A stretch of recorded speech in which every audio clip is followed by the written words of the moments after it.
nitafanya pamoja na wafuasi wangu. Wafuasi wakafanya kama Yesu alivyowaagiza, wakaenda Pasaka. Kulipokuwa jioni, waliketi mezani pamoja na wale 12. Wakati wa kula alisema,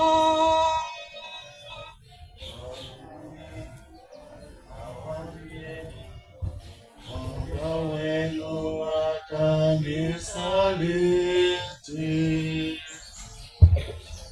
Wakahuzunika sana, wakaanza kumuuliza mmoja mmoja,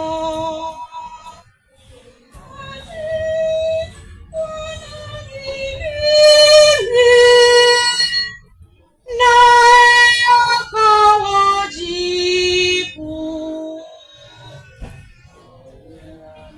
Chovya mkono katika sahani pamoja nami, ndiye atanisaliti. Mwana wa mtu anakwenda zake kama maandiko yasemayo juu yake. Lakini ole wake mtu huyu anayemsaliti mwana wa mtu. Ingalifaa mtu huyo angelizaliwa.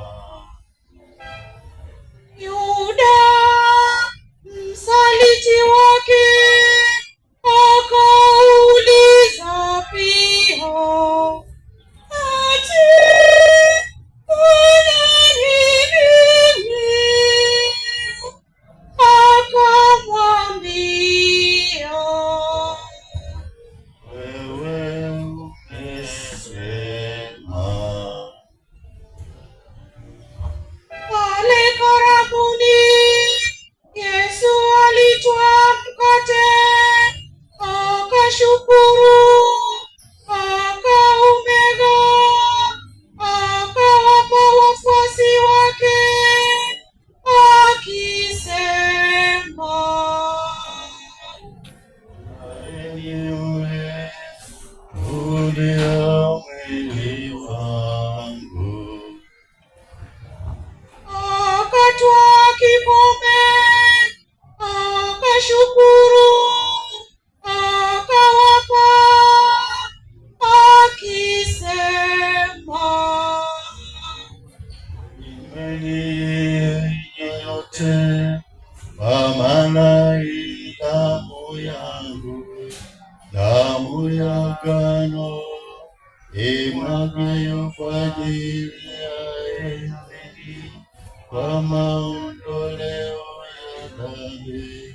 Lakini nawaambieni, toka sasa sitakunywa tena uzao wa mzabibu, hata siku nitakaponywa divai mpya pamoja na nanyi katika ufalme wa Baba yangu. baada ya kuimba zaburi, wakatoka wakaenda katika mlima wa Mizeituni. Halafu Yesu akawaambia,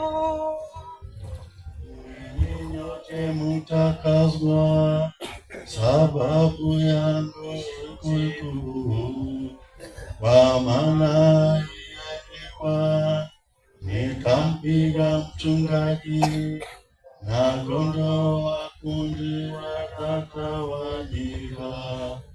Lakini baada ya ufufuko wangu nitawatangulia kwenda Galilaya. Petro akajibu akawa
shughuli nyingi, hata kiasi cha kufa. Kaeni hapa mkeshe pamoja nami.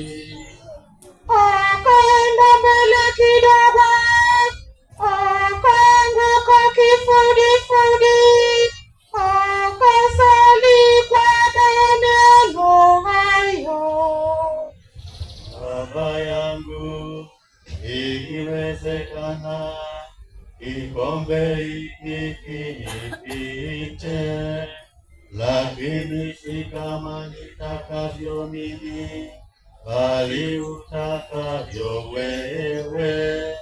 Akaingia basi, akakuta amelala usingizi, akamwambia Petro,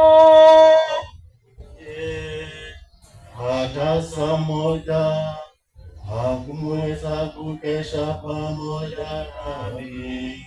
Kesheni na kusali, msije mkaingia katika kishawishi. Kwa maana roho i tayari, ila mwili udhaifu. akaenda mara ya pili, akasali tena akisema: Baba yangu, isipowezekana, kikombe hiki kinipite, ila kukinywa, mapenzi yako yatimizwe. Akaja tena, akawakuta amelala usingizi, maana macho yao yalikuwa mazito. Akaacha, akaenda tena kusali mara ya tatu kwa maneno yale yale. Kisha akarejea wafuasi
upanga wako mahali pake, maana wote wachukuao upanga wataingia kwa upanga.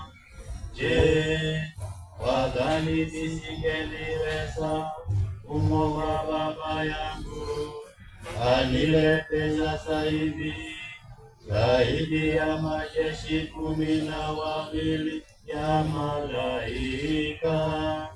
Lakini hapo yangelitumiaje maandiko yasemayo kwamba hayo sharti yatendeke?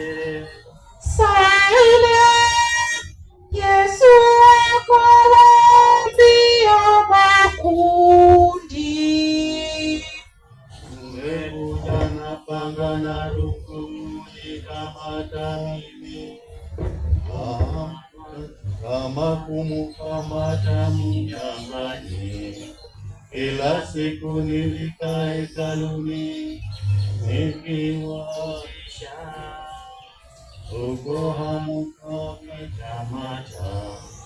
Lakini hayo yote yametendekea ili maandiko ya nabii yatimie.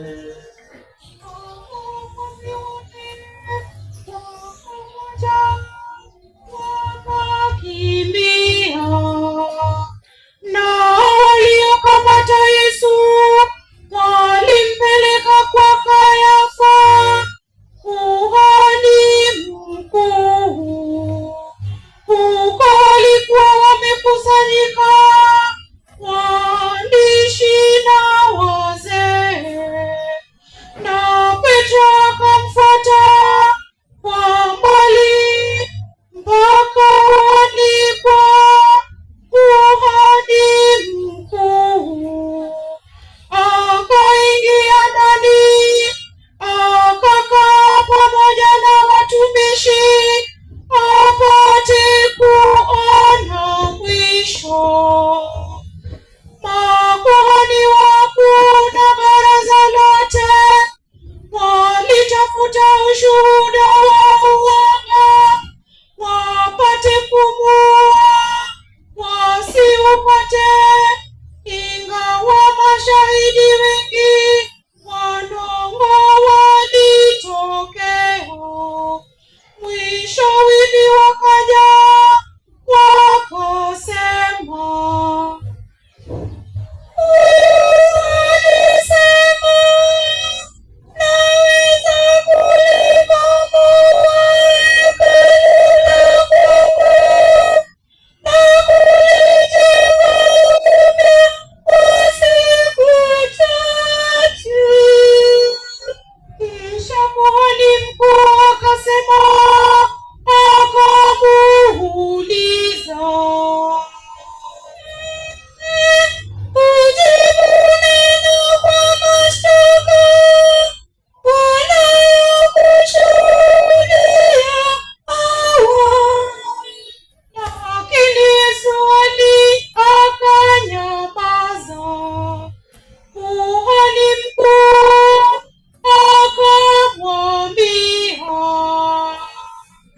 nakuapisha kwa Mungu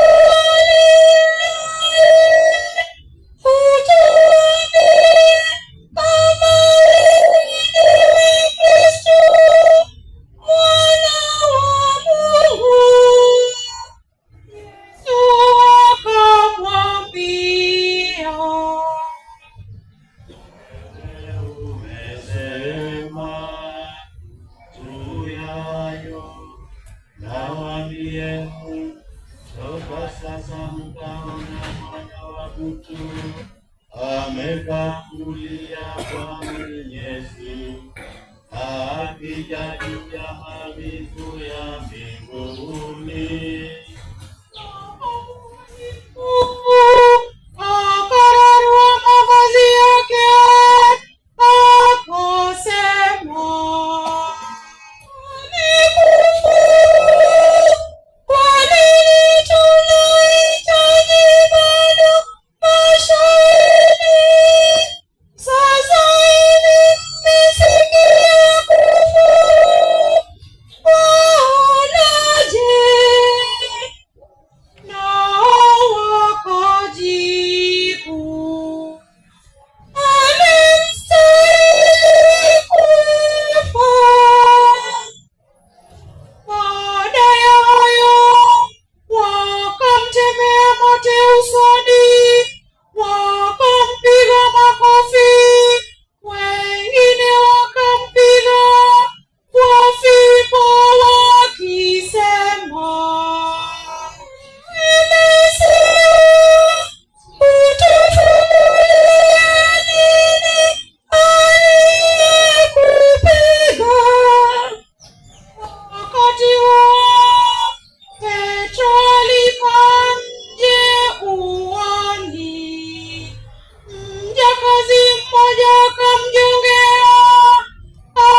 uchungu. Asubuhi yake makuhani wakuu wote na wazee wa baraza wakashauriana juu ya Yesu kwa kusudi la kumuua. Wakamfunga, wakampeleka na kumtoa kwa Poncio Pilato gavana.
akajibu,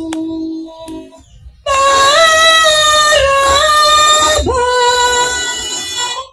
Pilato akawauliza, nifanye nini na Yesu aitwaye Kristo?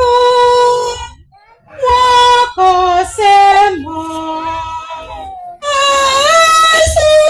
asulubiwe. Akajibu, je, umefanya ubaya gani? Na wakazidi kupaza sauti, asulubiwe. Pilato akaona ya kwamba hafaulu kitu, isipokuwa ghasia inazidi tu. Basi akatwaa maji, akanawa mikono mbele ya umati, akasema, mimi sina hatia katika kumwaga damu ya mwadilifu huyu. Shauri lenyewe. Watu wote wakajibu na kusema, damu yake iwe juu yetu na juu ya watoto wetu. Hapo akawafungulia Baraba, na Yesu kisha kupigwa mijeledi, Pilato alimtoa kusudi asulibiwe. Kisha askari wa gavana wakamchukua Yesu ukumbini, wakamkusanyikia kikosi kizima.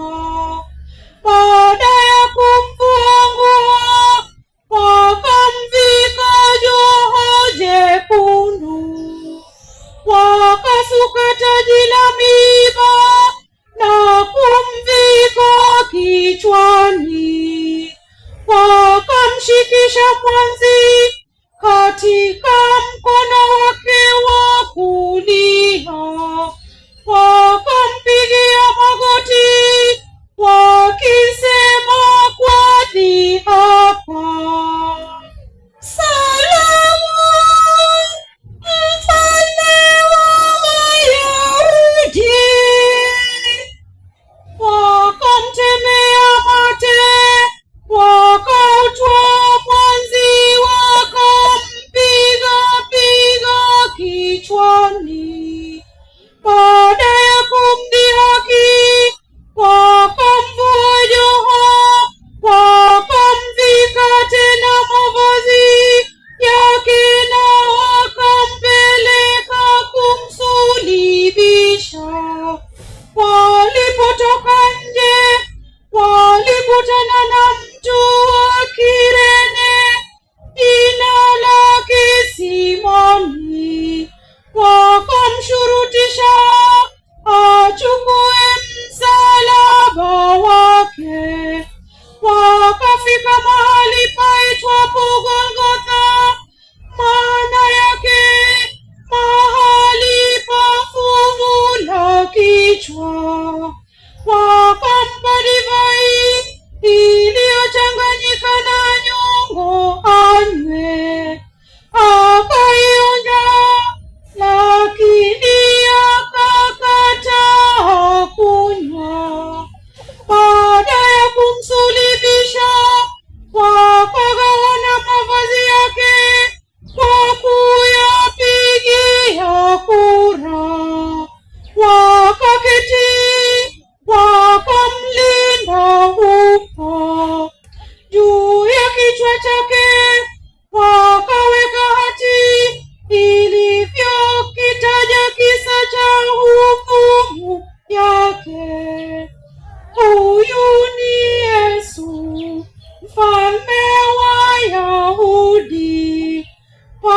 pamoja naye wakasulubiwa wanyang'anyi wawili, mmoja kulia wake, mmoja kushoto wake. Watu waliopita njiani walimtukana, wakatikisa vichwa vyao na kusema,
toka saa 6 giza lilifunika nchi yote mpaka saa 9.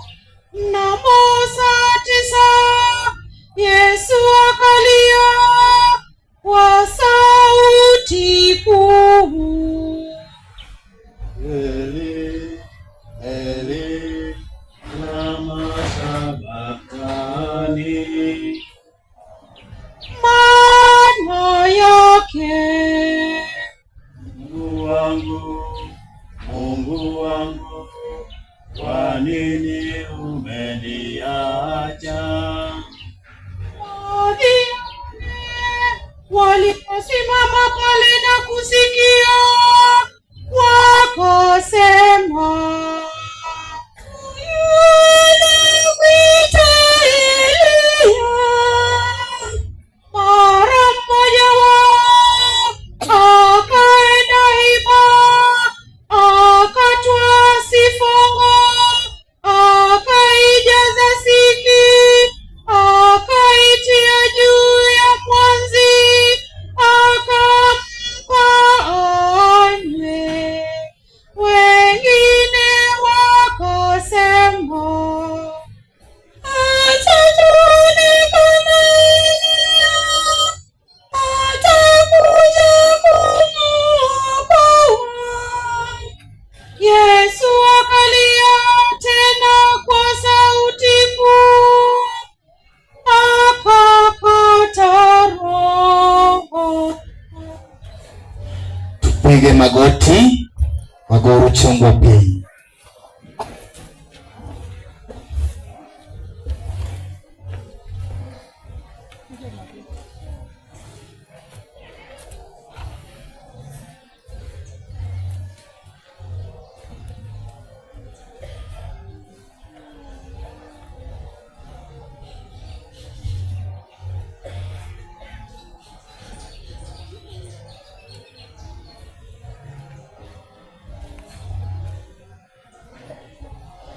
Tusimame, wachung' malo.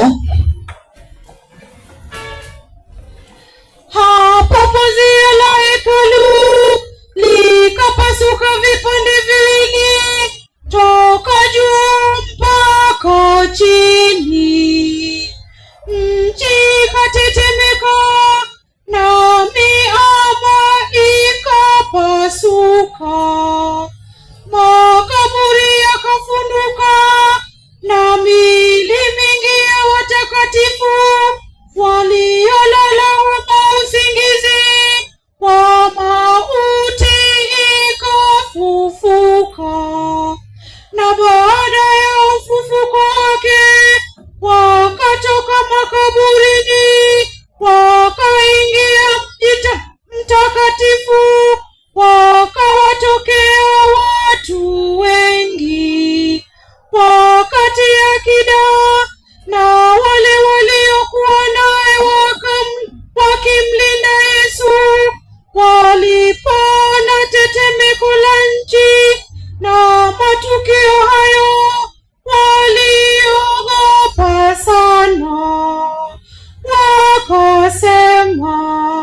ameketi kulia